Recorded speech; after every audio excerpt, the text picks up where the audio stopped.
All right, we're live. Hello, everybody. This is AP English Language, New Rubrics. I'm Brandon Wu. It's about 2 minutes early before stream started, so for now, we're not going to start quite yet. It'll be about 3 to 5 minutes before we'll start beginning, just to let people come in. For now, if you could just leave what state you're from and what your name is in the chat, that'd be pretty cool. And I have a poll that is under the polls tab. You could definitely go fill that out, and then we'll start the stream shortly. Ooh, Texas. I'm from Texas too. Great state. And we'll switch on over to this.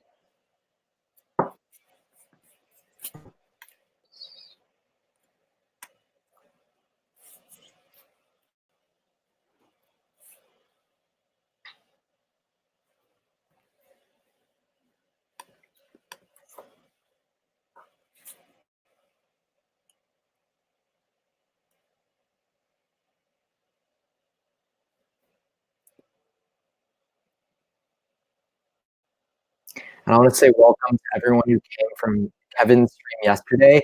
He did a really good job explaining AP, how to read like an AP student. He talked a lot about some great strategies for AP English language. So you should continue to come watch all of the different AP Lang streamers, Catherine, Stephanie, Kevin, myself.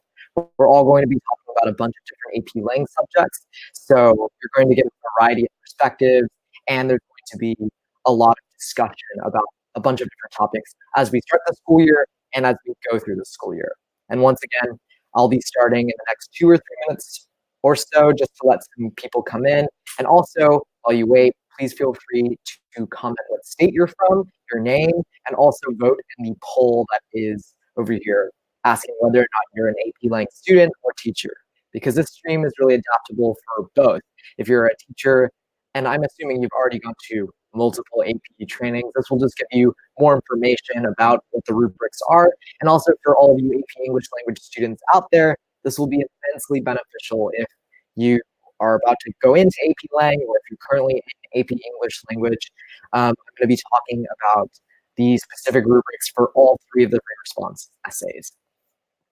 That's basically what today's stream is going to be about.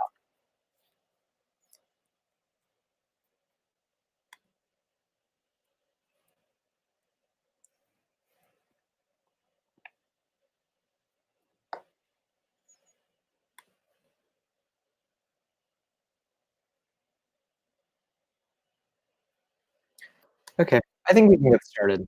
So, first, you should definitely go follow Fiveable on all of their social media. On Twitter, Instagram, and YouTube, you will get notifications. You'll get like posts, and even on Instagram stories, you get information about the different AP subjects, streams that are happening throughout the year, in addition to some really, really funny memes that are on Instagram. So you should definitely go follow all of Fiveable social media. In addition, Fiveable is adding support to over 19, or I think 19 AP subjects specifically this year. So they will really help you out on all of your AP subject needs. So you should definitely like tune into the other subject streamers in addition to the AP Lang streamers that I talked about just now. So I'm first going to talk about the future streams that are coming up. So in 4 days from today, that would be on Sunday, Catherine is going to be streaming about how to outline an essay, which kind of goes hand in hand with this new rubric stream, because you're going to learn how to properly write that essay and prepare for it. On August 26th, so the day after, there's going to be a stream about the exam as a whole, an entire in-depth overview into the multiple choice section and the response section. That's going to be done by Stephanie. And finally, a week from today, at the same time, 6 p.m. Central, 7 p.m. Eastern, I'm going to be covering must-know current events for the summer. In addition, it's actually going to be a monthly series of streams for AP English language. I'm going to be talking about around five current events every single month that are really important for you to know. And in addition, the reason why I'm talking about current events is because you can really get a grasp on examples for your AP English language argument essays. So those current event streams are pretty important, and I think they will be very valuable when you're looking at your AP argument prompt in May, or when you're doing argument prompts in class with your AP English language teacher. So we'll start with an outline. So I'm going to be first talking about the new analytic rubrics, and then I'm going to move into each specific rubric. So the synthesis essay, the rhetorical analysis, and the argument essay, the exact order it is on the AP exam. And finally, I will be ending with just a short note on multiple choice changes. I anticipate this stream lasting about 50 minutes to an hour. So that means 45 to 55 minutes more content from now. So you're going to hear a lot of information, but I'll try and pause and ask for questions. Please feel free to ask questions in the chat or even in the Ask a Question tab. I'd be happy to answer them. And now we'll get started with an overview of new analytic rubrics. So AP English language FRQs used to be on a 9-point scale, and they used to be scored what was called holistic, which meant that they wouldn't take off points for specific things, but the AP readers from last year and before would look at your essay as a whole and decide on a score. So College Board actually changed a bunch of AP subjects this year, including the English, so language and literature. And for both of those subjects, we now have analytic rubrics for all 3 of those 3 response essays, because they're now scored out of 6. And that's the course and exam description that was released by College Board about this month.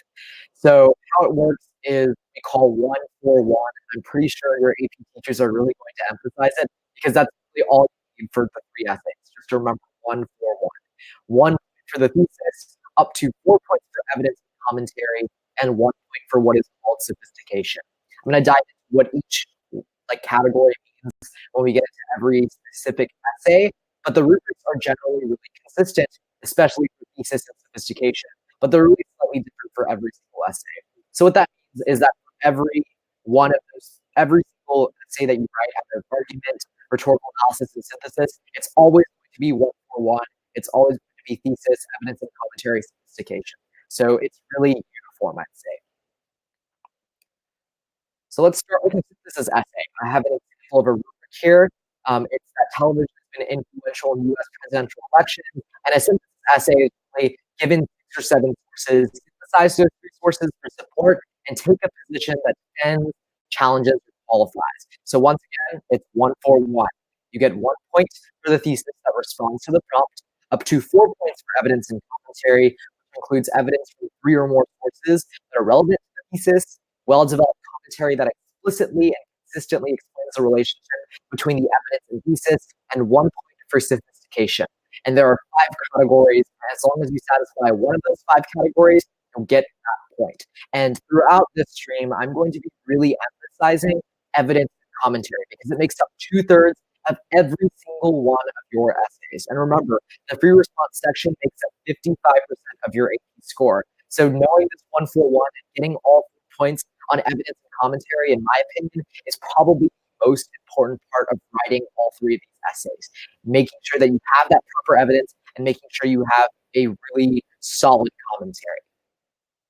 So let's get into each specific category of the synthesis essay. Let's start with the thesis point. So according to College Board's course and exam description, you need to respond to the prompt, not restating or rephrasing, and you need to take a position rather than stating there are just pros and cons. So I have some examples here of really good synthesis theses that are good and bad synthesis theses. So I'm going to give you a minimal example, a more well-developed thesis, and a response that would earn 0 points. These are all made up by me, and the prompt, I guess you could say, is write and take a position on whether or not computers should be, our children should be given computers, and whether or not they affect society.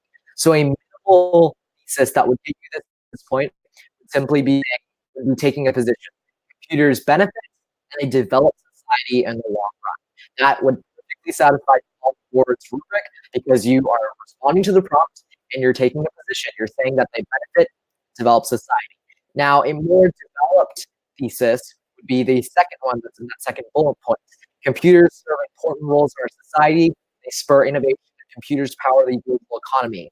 Overall, children should receive computers as they will continue to serve these roles in the future. What that means, what you actually see in that thesis, is what we call a line of reasoning. When you state an argument, state a position, and then you build and explain your logic as a result. That is perfectly acceptable, and that would also get you the thesis point. In fact, I would probably encourage you to write a developed thesis, because that way you can show college and those AP readers that you are responding rather than stating the prompt.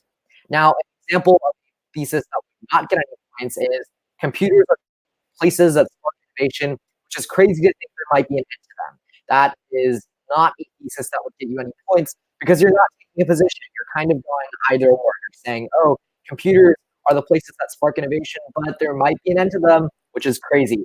That's not taking a position, and that's not really responding to the prompt. Another example of a thesis that wouldn't get any points would be, there are multiple benefits and faults with computers.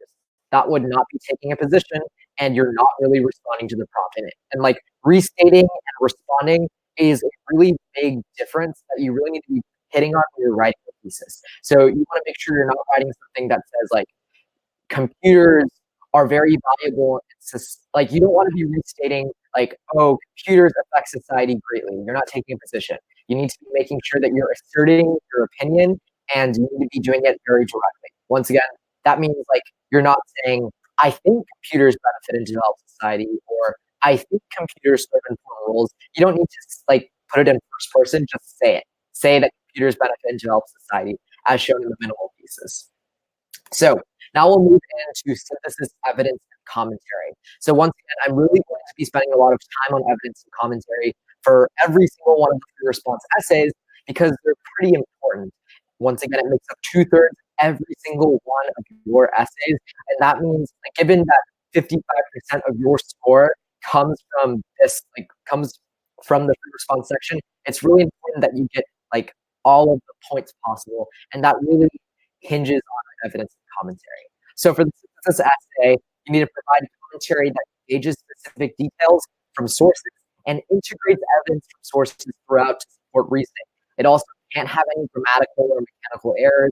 Otherwise, you can only get 3 out of those 4 points. So College Board is now changing from their holistic to their analytic rubric, and they're saying, hey, you cannot have like major grammatical errors.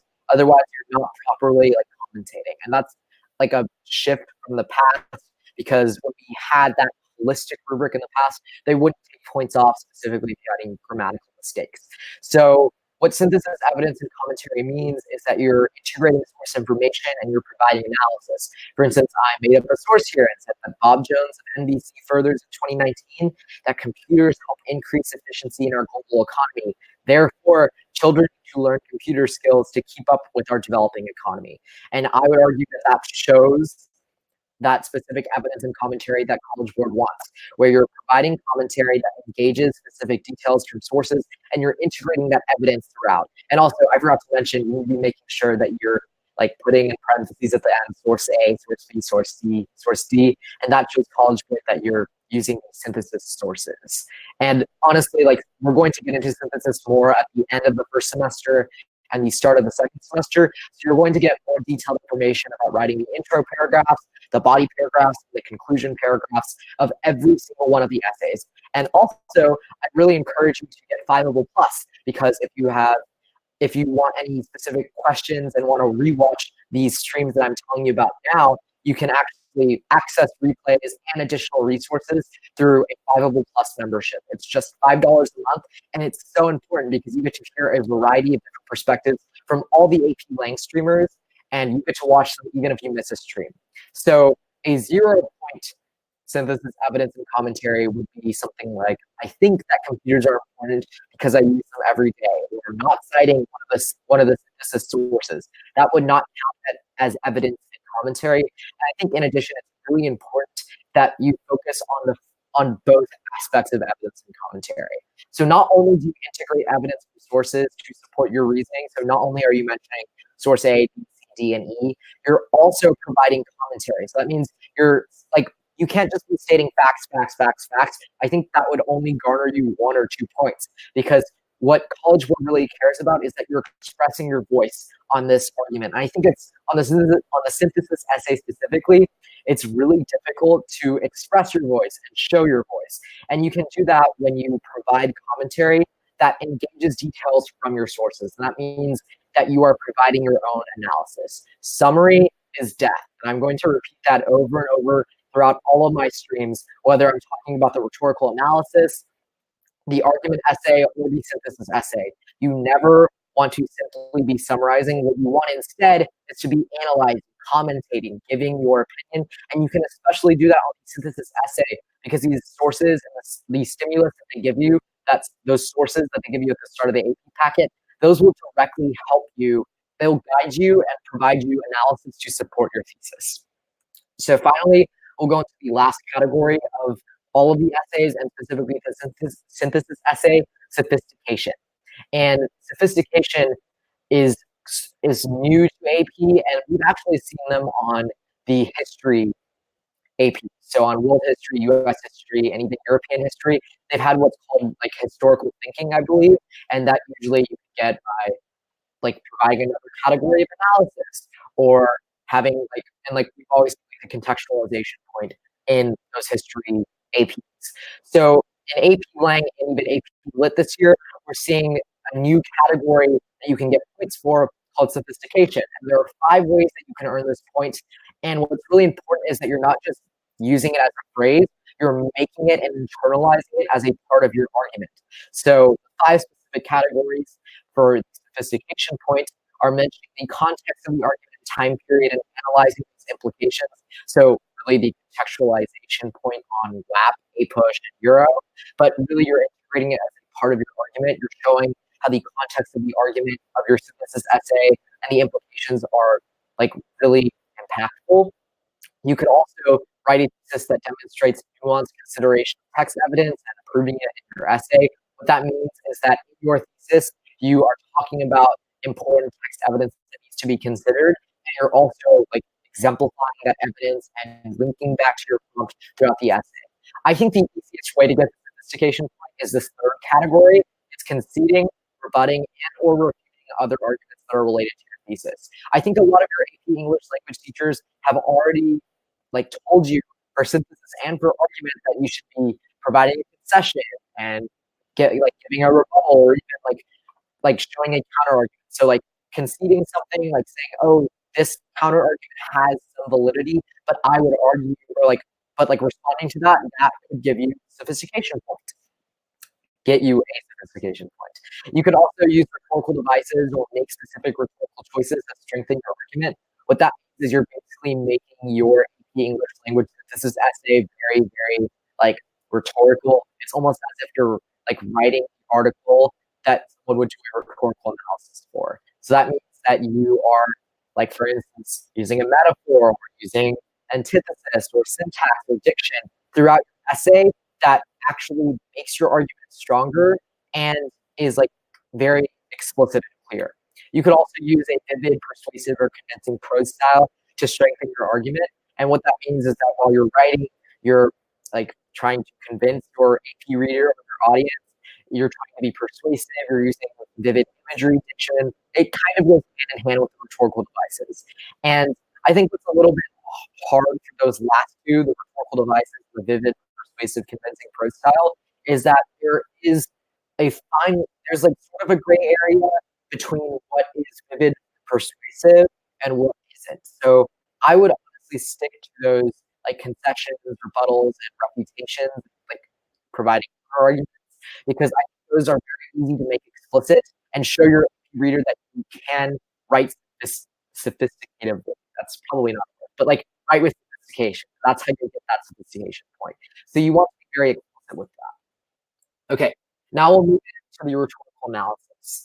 And once again, if you have any questions, please feel free to ask in the chat box or ask in the Ask a Question tab. And if you're here on a replay and watching me talk about these different rubrics, feel free to contact Fiveable or even look through our articles that we write, because they provide plenty of background information. In fact, I've written an article on like for and Fiveable rubrics. That also goes basically the same amount of depth about how to get a 6 on all 3 of your free response essays.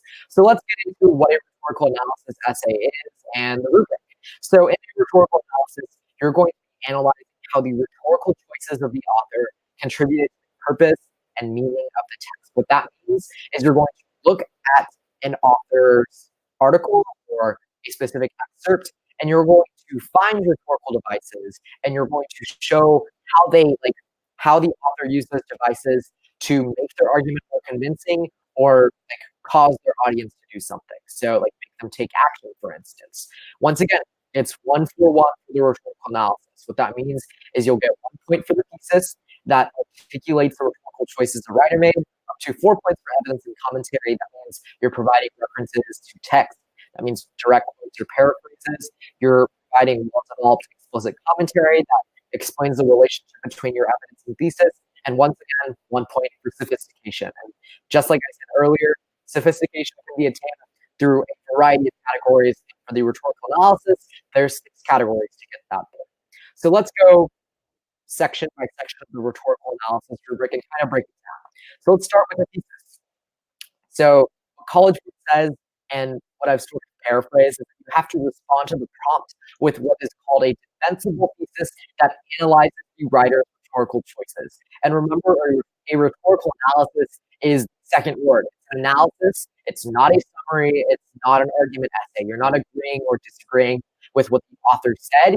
You're analyzing how the choices they made in that rhetorical analysis makes their argument more convincing. So I'm actually going to show one example of your rhetorical analysis thesis that will basically get you this point. It says, in her essay discussing racial divide, Bob uses many strategies to appeal to the audience's ethos, logos, and pathos.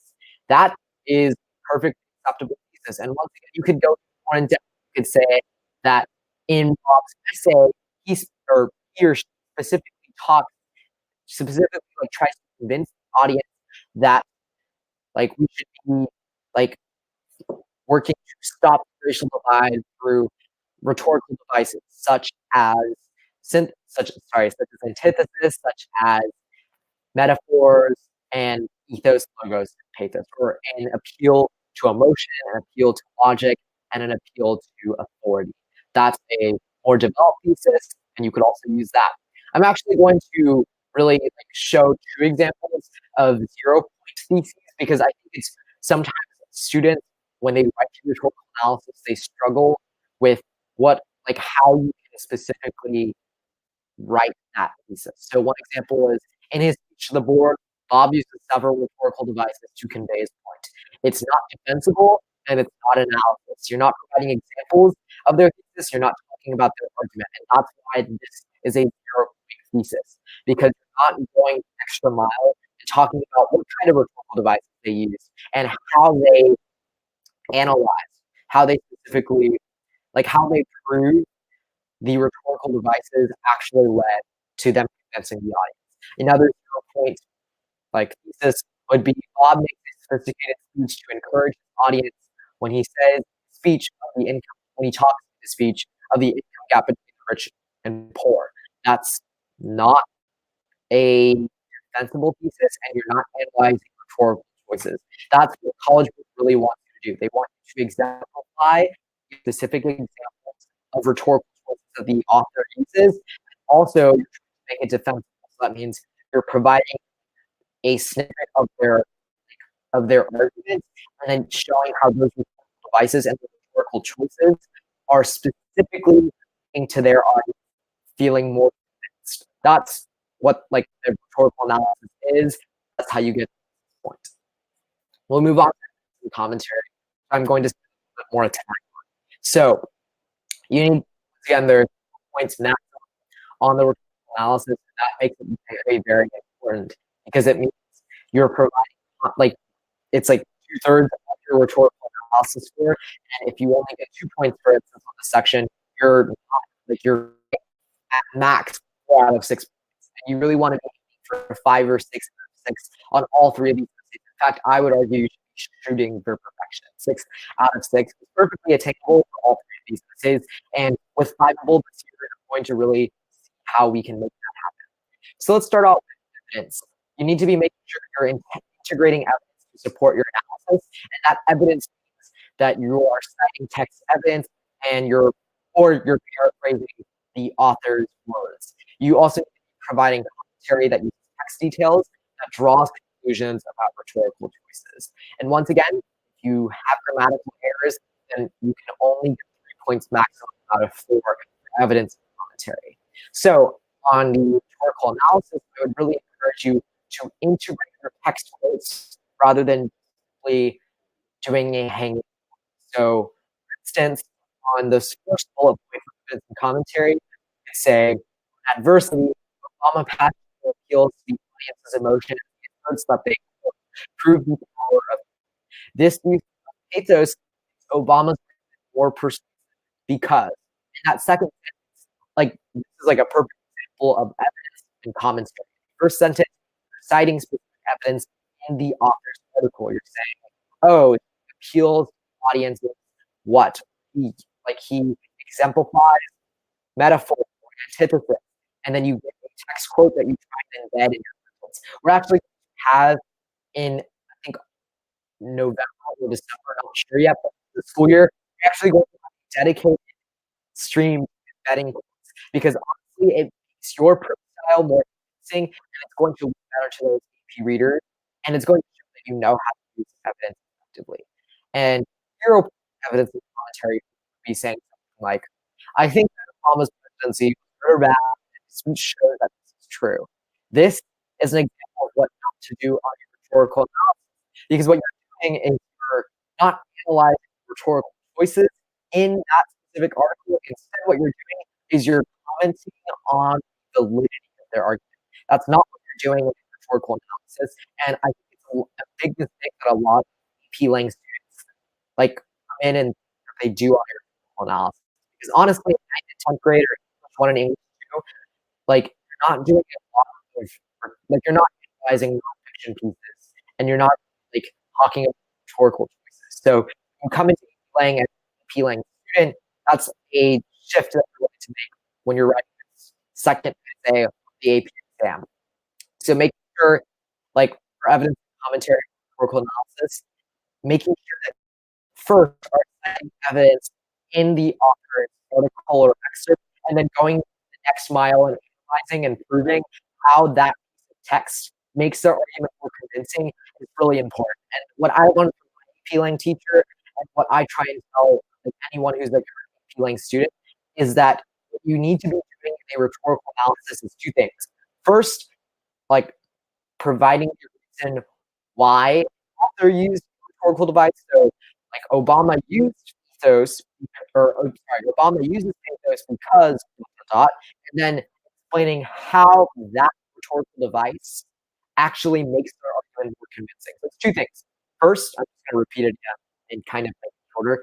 First is explaining why the author used the rhetorical device. And second, explaining how that rhetorical device makes their argument more convincing. And that is like the core of rhetorical analysis that I think will help you earn those 4 evidence and commentary points for the rhetorical analysis. And we'll now finally move into the last category with sophistication. So there are 6 ways that you can earn this point. And once again, you can't just use it as an offhanded phrase.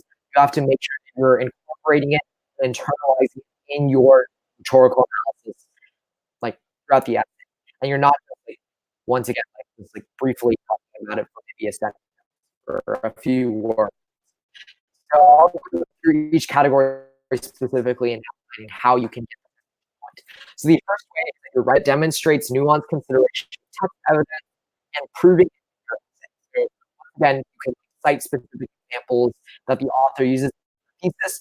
You're making sure that you're incorporating that evidence throughout your analysis and explaining how that specific text evidence makes their argument more convincing, a core part of a rhetorical. Secondly, you can earn explaining significance or relevance of a text purpose in a larger context, very similar to conceptualization in history, the AP history, DQ, LEQ, which means that you're providing context and like you're showing text significance or relevance to that text. So you can say, for instance, here's AP FRQ was about Gandhi. So you can talk about how Gandhi's argument that citizens should be like stepping up and like doing democracy. Like, you can explain the significance of that purpose in a larger context, and link how, like, you could link the text evidence to prove that larger purpose and that larger significance.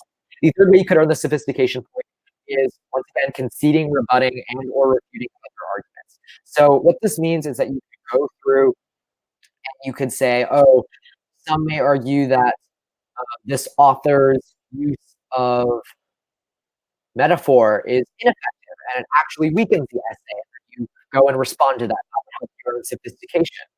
And I think it also goes hand in hand with the fourth way you can earn the sophistication point, which is recognizing and accounting for contradictions and or complexities within the text. That means you're showing how, like, the author's use of antithesis is not so beneficial, or how the author contradicts themselves and it weakens the author's purpose. I think a rhetorical analysis is not only pointing out the good things in an essay, but also showing how the author could have made their essay stronger. And that's the core of the fourth point for sophistication. The fifth way you can learn sophistication is using rhetorical devices or making choices that strengthen your own argument. And this is very, very, like, I don't know how to explain it. It's sort of like, I guess, meta, if that's the best way to say it. What that means is, like, you are writing your rhetorical analysis about the rhetorical choices that an author uses, and in your rhetorical analysis, you are incorporating rhetorical choices. So, like, essentially what you're doing is you're writing an essay that people could write a rhetorical analysis about. You're making rhetorical choices, you're using metaphor and simile and antithesis and ethos, pathos, logos within your essay, analyzing, like, another text. That's how you get that fifth category. And the sixth category is using a vivid, persuasive, or convincing prose style that strengthens your argument. It's very similar to the fifth point. All you're doing is making your argument more convincing and persuasive by using a specific prose style that will help strengthen your argument. And I know that sounds like I just repeated myself, but what you're doing is, like, you're incorporating imagery, you're incorporating and making your text more, like, pretty, I guess, or, like, you're using figurative language, doing things that makes your style, makes the way you write more convincing to that AP reader. And that's how you learn sophistication. All right.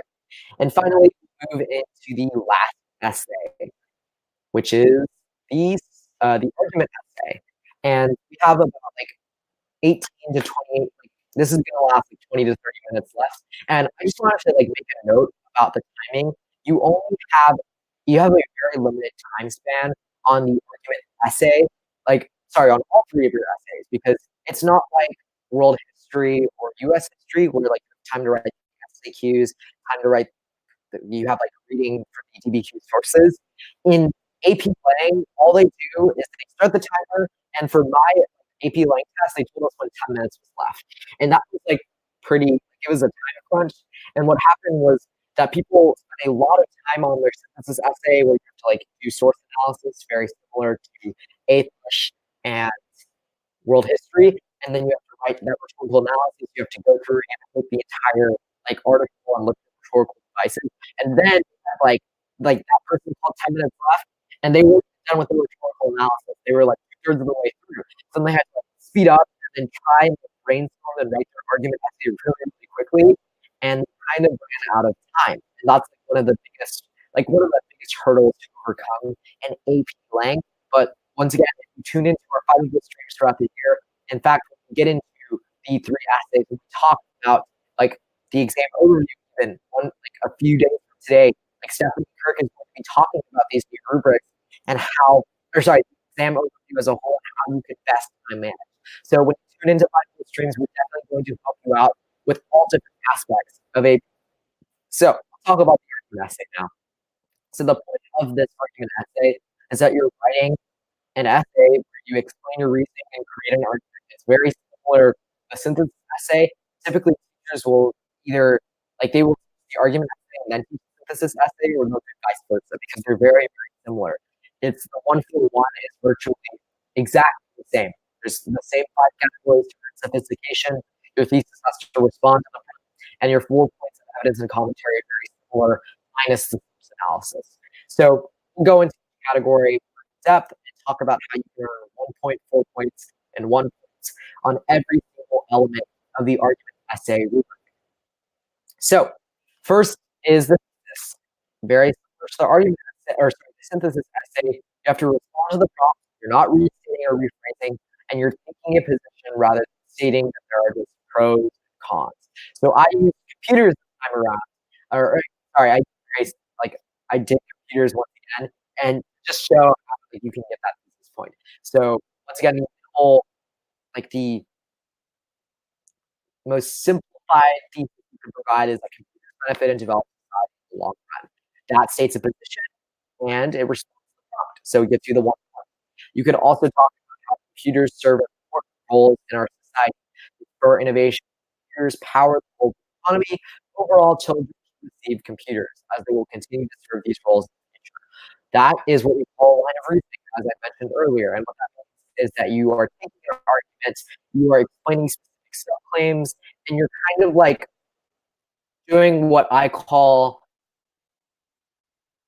tell them what you're going to tell them, and then tell them. So you're kind of outlining what you're going to say in your essay, and then you're telling them, basically. And finally, the 0-point thesis would be simply saying computers are the places that spark innovation, which is crazy that there might be an end to that. Or saying something like computers have multiple benefits and multiple saying that I think computers could be beneficial, but they also could be harmful. You're taking the pros and cons side, you're not responding. That is going to be problematic, and it's not going to earn you that thesis point. But it's okay. We're going to go through how to write an intro paragraph for the argument, the synthesis, and the rhetorical. You will learn how to do thesis practice. I'm sure your AP Lang teachers are going to provide you a lot of FRQ practice in the class. Let's move on to the 4 points for evidence commentary. And this is really important, and I'm going to repeat myself a lot, but just remember, commentary is the essay, the argument essay, in addition to college work, about how you can analyze. So for the argument essay, you have to provide commentary that engages specific evidence, and you need to integrate that evidence throughout to support reasoning. And same thing in the other 2 essays, you cannot have grammatical or otherwise, you can only maximum, and you won't have points for the argument essay. And actually, I'm citing a current event here to use on the stream that is 1 week from today. It's not real because you can cite them in your argument essay like I did here. So the Hong Kong protests in July exemplify the power of networking and computers as people could collaborate online to organize and express their voice. That is an example of integrated evidence, the Hong Kong protests in July. That's a current event, and it's something you could really use for your argument essay. We're going to talk about the different types of evidence you could use for the argument essay come January in our Fiveable streams, and you can also access a huge library of replays. So we've streamed for AP Lang last year too. So in case you need help with something that we haven't quite touched on yet, if you're getting Fiveable Plus membership, which is just $5 a month, you can actually learn how to incorporate evidence, what types of evidence to use. So once again, current events are really important, and they will provide a lot of valuable depth and analysis for your evidence and commentary. Now, a 0-point evidence and commentary would be saying something like, I think that computers are effective since I use them in class. Using an opinion is not going to earn you any evidence because it's not something that you can show that it's true. You can use some personal anecdotes in certain cases, but making an opinion isn't true. These evidence and commentary points. I would argue that using things like history and incorporating things from your AP Gov class is a really good way to get that evidence and commentary point rather than using anecdotes from your classroom. So making sure that you're providing that commentary, engaging that evidence to draw conclusions that are linked to your thesis, that's going to be the most important part of evidence and commentary. So it's like a two-step process. First, you have to find relevant evidence and evidence that is directly tied to your thesis. Then you have to explain how that specific evidence can actually help you prove your argument, and that's what your commentary is. And once again, the final category is sophistication. So there are 5 ways to earn this point, and once again, you need to be making sure that your sophistication is incorporated into your argument, not just a phrase or a reference, a few sentences or a few words. You need to make sure that you're incorporating it throughout your essay. So first, you could simply mention the context of the argument and time periods. That means you're just analyzing implications and you're talking about how, if we're computers example, you could say computers are becoming more and more important in the 21st century as they power stock markets, they power like a variety of like different parts of our world.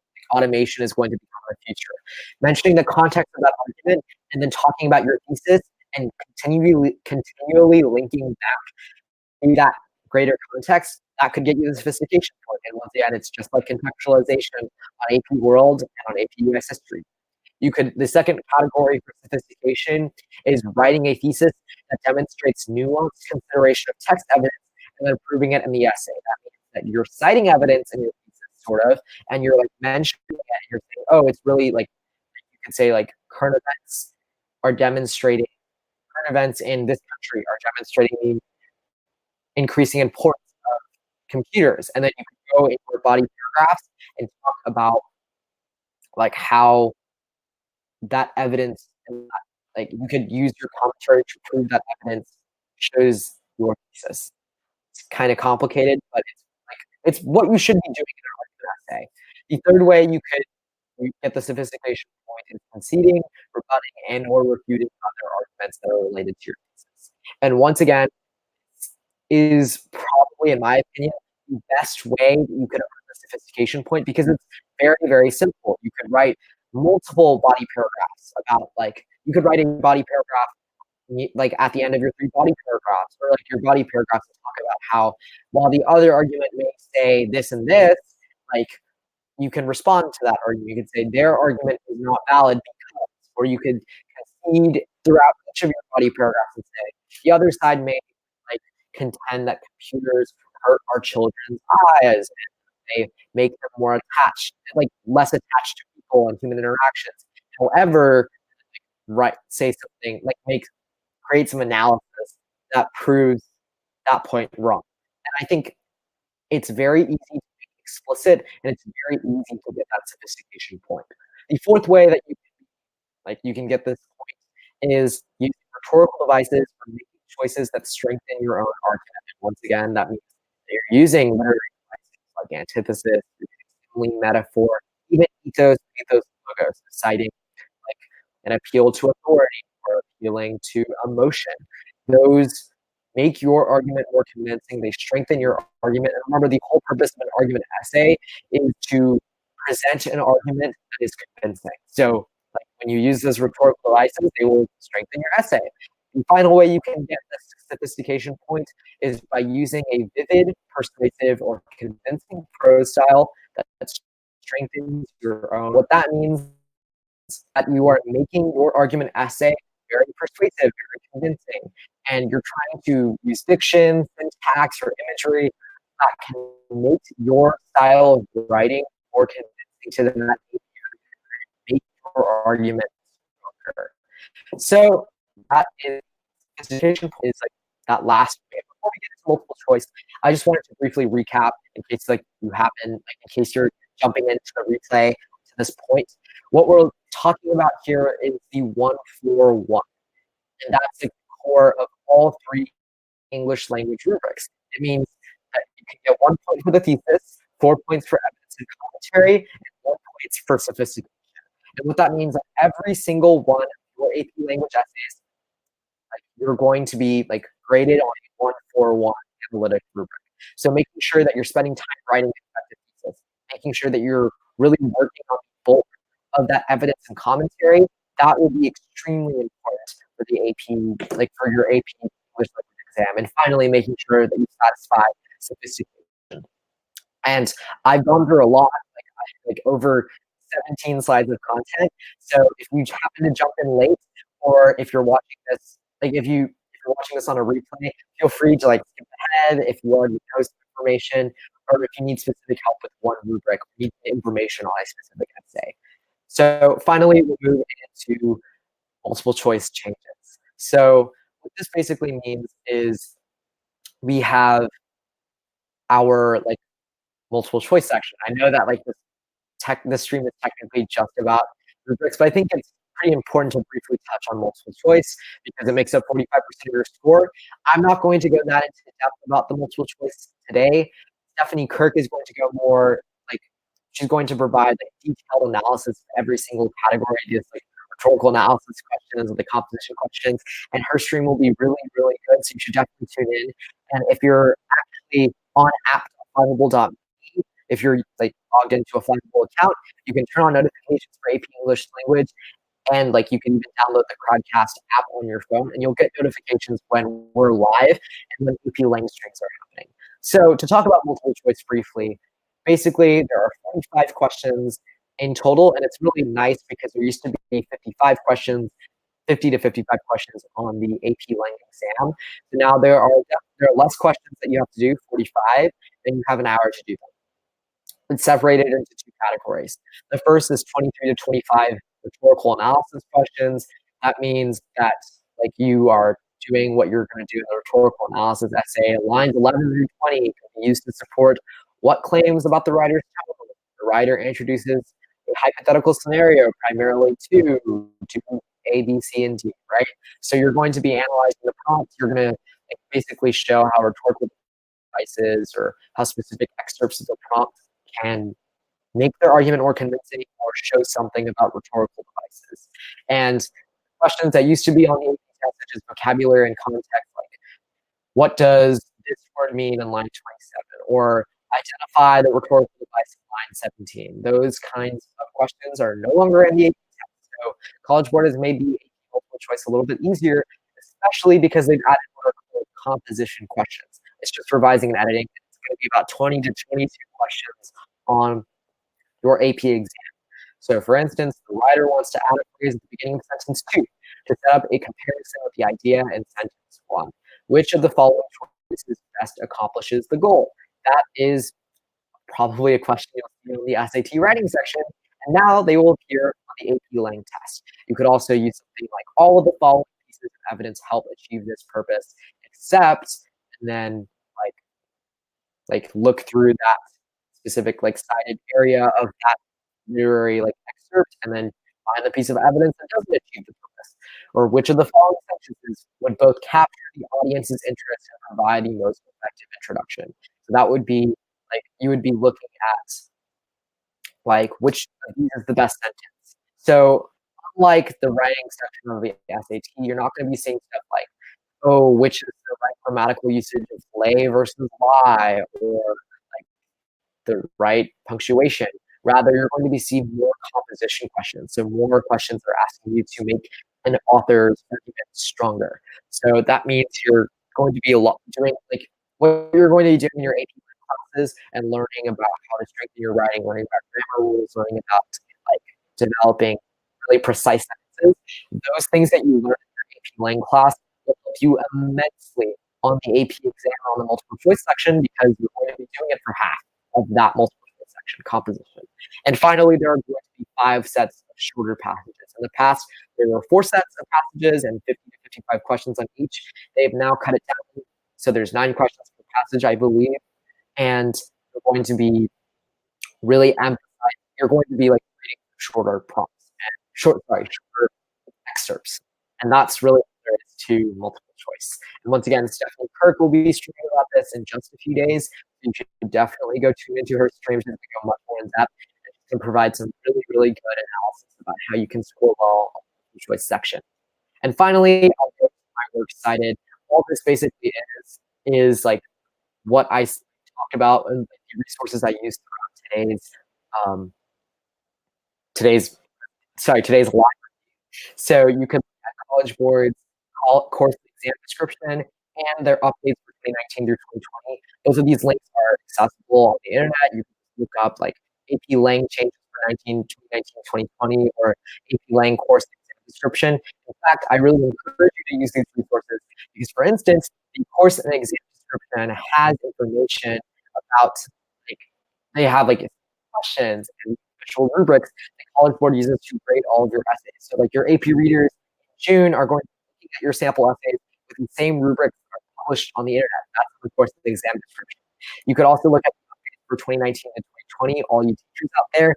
You could see like ways you can change your lesson plans on like the difference between the holistic rubrics and the analytic rubrics, the difference with the multiple choice section from last year to this year. So I'm actually going to reserve the last 2 minutes or so for questions. So if any of you have any questions or any information that you want to know about AP English language, please feel free to ask now. You can either ask in the chat or you can ask in the Ask a Question tab. Otherwise, I'm going to end the stream in about 4 minutes or so. And thank you so much for tuning in once again. I really appreciate it. And for all of those of you watching Rubrics, feel free to tune in for our next AP, sorry, for the people that are talking too much about Rubrics. For the people who have been watching this stream on a replay, if you want more information and have a specific question, feel free to tune into one of our next AP Link streams in our live stream, or sorry, our live reviews, and you can ask questions to our live streamers. I'm happy to answer them. Otherwise, you can even like look up in our article directory or even in replays. You can search specific search terms for questions you have about a specific section. So I'm just going to hold for the next like, half minutes or so. And if you have any questions, please feel free to ask.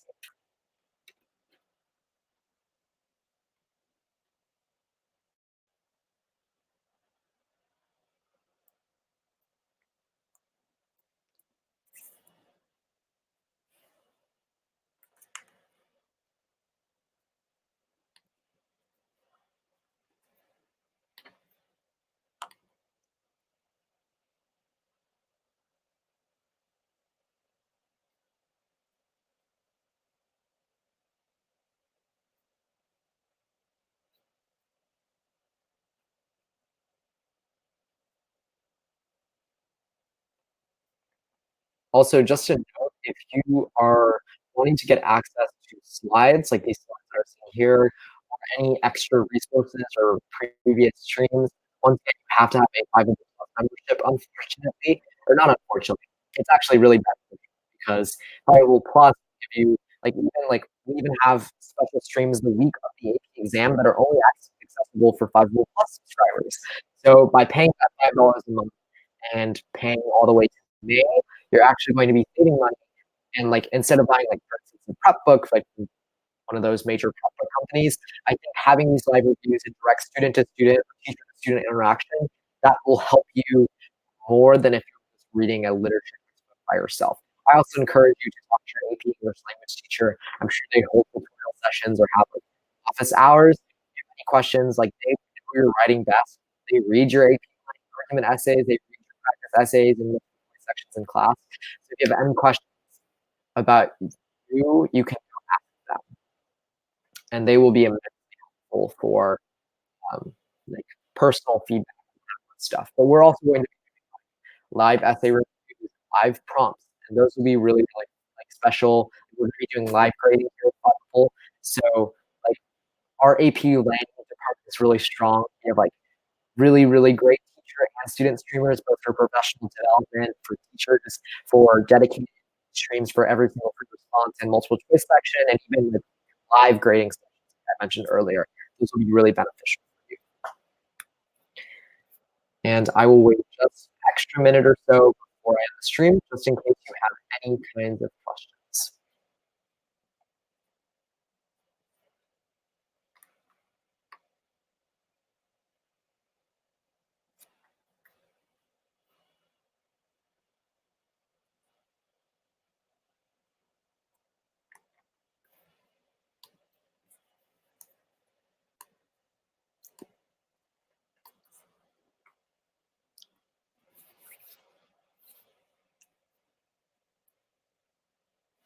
Okay, if you don't have any questions for me, thank you so much for tuning in. I really appreciate all of you minutes for parts of the stream or for the entire stream. I know 15 minutes, 55 minutes is a lot to digest for like the rubrics for all the essays, given that your AP teacher is probably going to teach like essay by essay by essay, and they're going to use them as their core units.